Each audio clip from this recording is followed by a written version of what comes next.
up, fellas? So I posted a little bit earlier, about 40 minutes ago maybe. I was outside doing some training, and it was an amazing morning out here. I mean, there's still a little bit of fog down in this little this sports field area, so it's kind of cool, kind of mysterious, kind of Bob Ross painting-ish. But anyway, I hope you had a chance to listen to the podcast for this week. Sean Callahan was our guest, and he had a lot of great insight on, just some things that he's done to get to where he's at. And it's not, if you've listened to it, it's not overly complex things. And Jared and Brendan and myself have told you that time and time again. But I think it's always important to hear that from other people that you either look up to or respect, or that inspire you, besides your inner circle. So that's why we wanted to have Sean on. He's been a motivation and inspiration for me personally for quite a few years. We've communicated back and forth through virtual means. I've met him once in the past. I wouldn't say we're friends necessarily, or good friends, speaking friends, but those are the kind of people that you need to include in your life. You may not necessarily have a direct one-on-one conversation with them on a frequent basis, or if at all, but if you continually keep them in your circle, keep them in the forefront of your mind, their behaviors are going to affect your own behaviors. And when you see them doing things that you aspire to do, you're gonna figure out a way to start doing those types of things.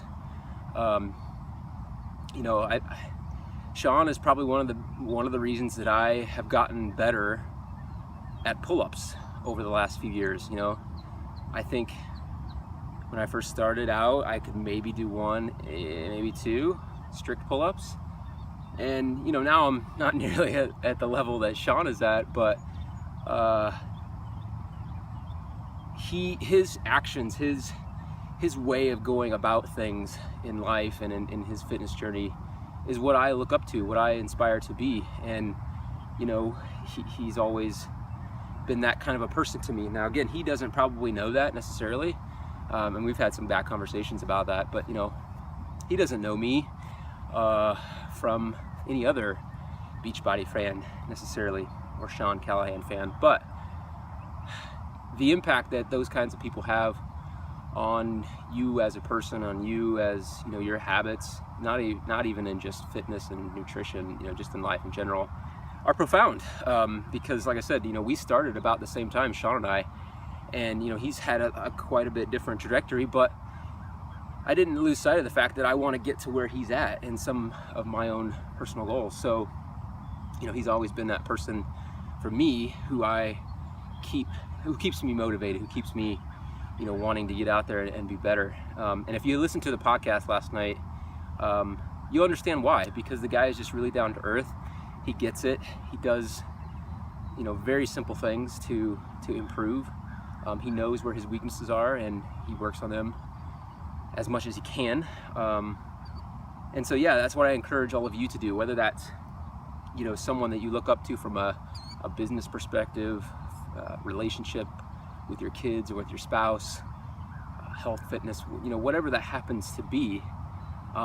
Find someone who you aspire to be like, or I don't want to say envy, because that's not the right approach, that's not the right mental state, but you want the things that they have, or the way that they've achieved it. That's the path that you want to take.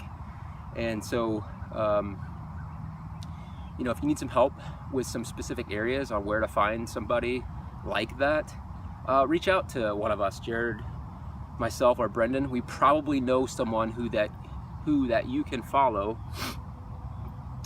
maybe in a lurking standpoint initially, but then you may decide one day you want to reach out to them, and who knows where that relationship can go from there.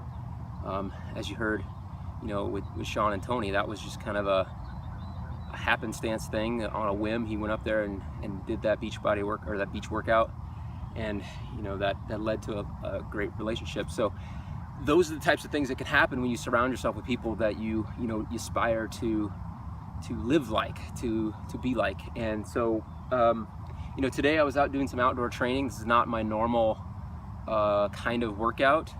It was a challenge because it was kind of interval training, mostly just running lower body stuff where, you know, the lactic acid in your legs is building up and you don't know if you can take another step. But I understand and I realize that that's what I need in order for this Spartan race that I have coming up in August to be prepared. And so I'm out here doing some stuff that I don't normally do. And it was fun because, you know, getting out of your normal environment sometimes can be motivation enough. And, you know, that's kind of where I fell into today. It was kind of fun. This kind of reminded me of old high school football during the summer days. You're out here before the sun's up, and, you know, it was fun. So I encourage you to do that as well. You know, step outside of your normal routine and find something that you know you need to work on, a challenge of some kind, and, you know, just try it. Try it for 5 minutes.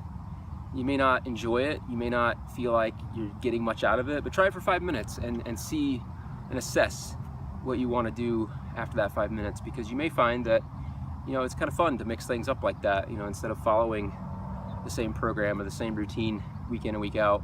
I know that happens to me from time to time, but anyway, I just wanted to give you guys a little bit of motivation this morning. Hope that was helpful. Anyway, enjoy the rest of your day, enjoy the rest of your week, and I'll see you guys later.